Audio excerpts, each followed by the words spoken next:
Selamat siang saudara, selain 5 informasi utama tadi, Kompas Siang hari ini juga punya sejumlah informasi. Di antaranya, terkait dengan anjloknya harga timun di Jember membuat petani merugi.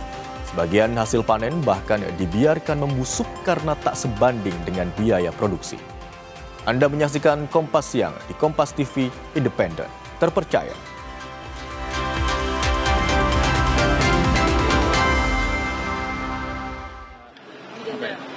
Dendanya berlipat-lipat, tapi kita akan lihat berapa hari yang Pak wajar, tapi yang nggak wajar berapa hari yang udah nggak wajar, baru itu kita beresin.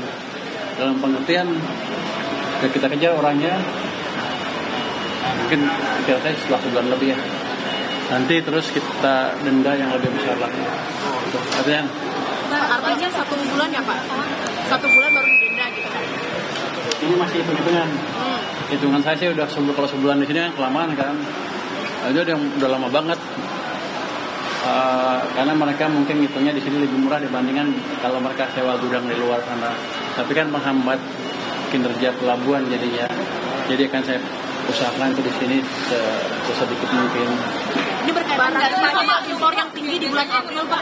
Impor kan tinggi Pak di April. Katanya begitu, impornya tinggi di bulan April, Mei. Jadi kalau itu sih bagus tandanya, tapi kita harus siap, ya nggak boleh barangnya menembus sebanyak ini.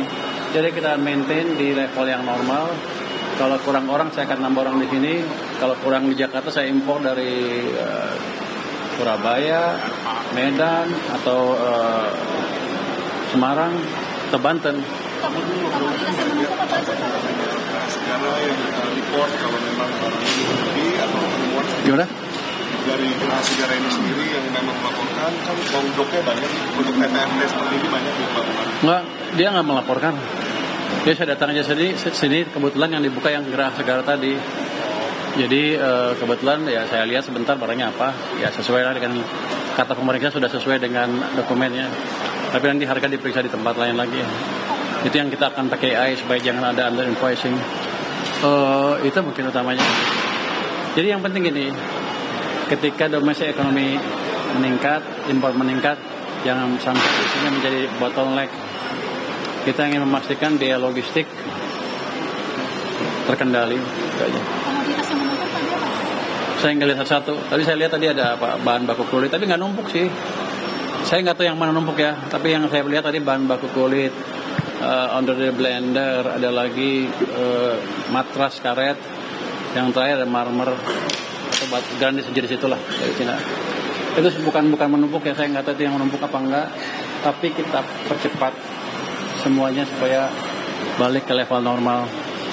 Makasih. Pak rakor tadi Pak sama DPR itu rakor ya Pak? Itu rakor ya? Iya rakor. Nah, boleh disampaikan Pak?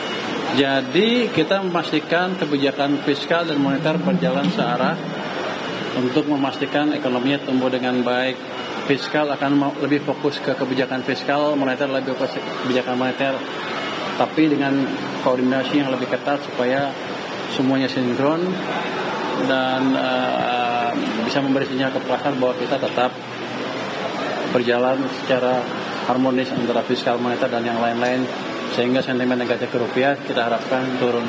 Pak, peningkatan regenerasi tadi katanya penjelasan BI Pak itu untuk ini ya Pak, membantu meringankan bunga utang pemerintah ya Pak?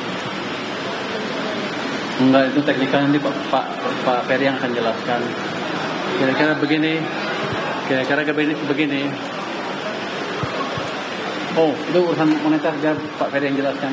Tapi yang jelas dengan kebijakan moneter saya nggak akan dirugikan gitu aja. Jangan sampai saya bayar bunga lebih ke pembeli bond saya ketika saya melakukan isu gitu. Tapi akan beberapa efektif Pak untuk meringankan beban fiskal pemerintah? Penyesuaian bunga itu? Apakah ada target Pak? Kalau saya sih bilangnya sama. Tapi yang jelas dengan itu Bank Sentral bisa lebih leluasa melakukan kebijakannya, kira-kira begitu. Pak Purbaya, ini banyak pengusaha yang pernah bilang bahwa kalau misalnya di pelabuhan itu bayarnya masih pakai dolar, gimana Pak? Apa penerapannya bisa dipakai rupiah atau gimana? Saya tanya dulu.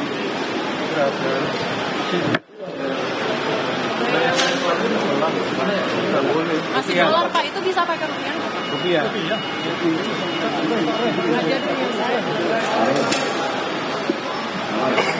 Harusnya sih rupiah, tapi saya nggak tahu prakteknya di sini ya. Kita cek dulu. Nanti kalau aturannya emang rupiah, dia maksa pakai dolar.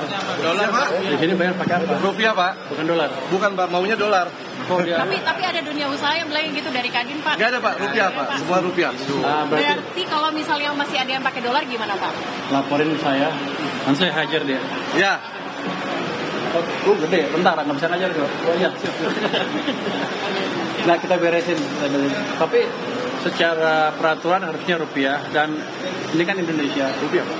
Alat transaksi yang Ada dolar. diakui adalah rupiah memang. Jadi kalau ada dolar dan penyelewengan, kasih tahu kami akan tindak. Pak, mungkin itu shipping kali, Pak. Kalau yang dolar tuh yang shipping lain, Pak. Oh, di luar sana malah lain. Bukan, Di sini. Iya. Di sini. Oh, salah. Sini nggak ada. Rupiah, Mbak. Anda yang ngomongnya salah kali. Bukan, orang langsung dari Kadin. Kali Pelaku usaha. Enggak, Mbak. Kalau di sini tuh semuanya rupiah, kecuali mungkin yang shipping lain, karena untuk THC, CHC itu pakai dolar mereka. Tapi dikonversi ke rupiah. Kalau di kita nggak ada dolar. Kalau dolar boleh juga, tapi nggak mungkin, Mbak. Saya dimarahin sama Pak Menteri nanti, Pak. ya, nanti rupiah melemah, bos. Jangan lah. Cinta rupiah, Pak, kita, Pak. Kita cinta rupiah semua. Punya dolar dia. Punya dolar dia.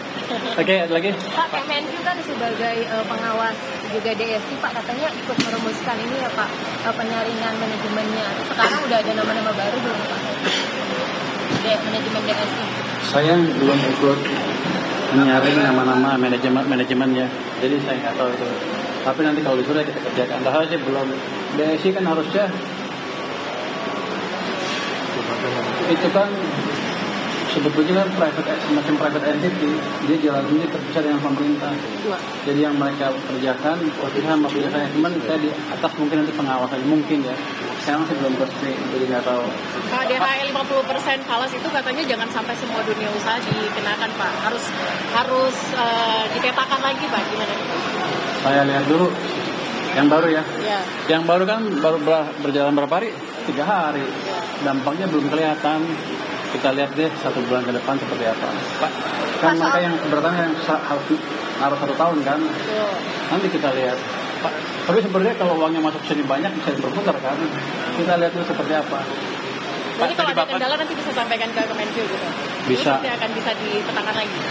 Bisa ya, kalau mengganggu ya kita diskusikan dengan yang lain seperti apa bagusnya.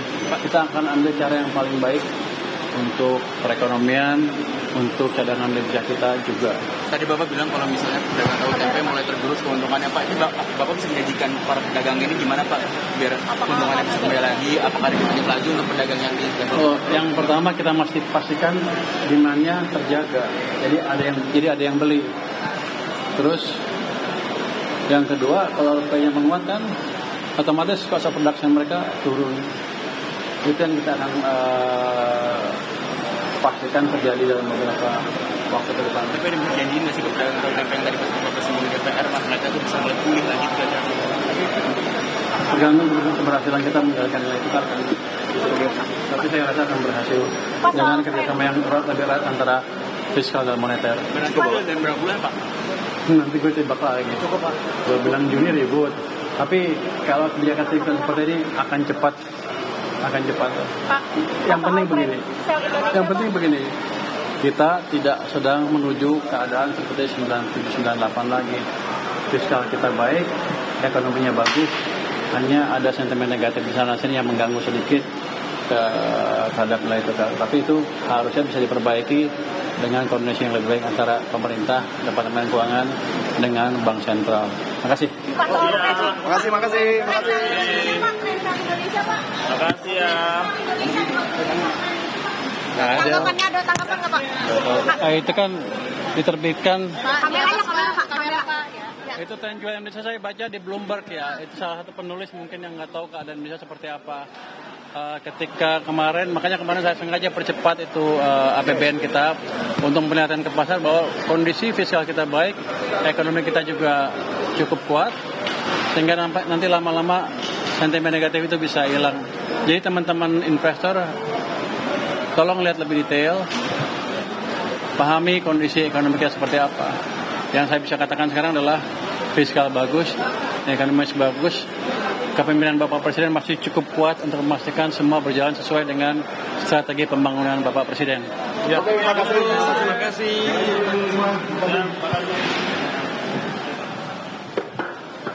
Ya saudara, baru saja kita simak pernyataan dari Menteri Keuangan Purbaya Yudi Sadewa yang melakukan tinjauan ke Bea Cukai Pelabuhan Tanjung Priok, Jakarta Utara.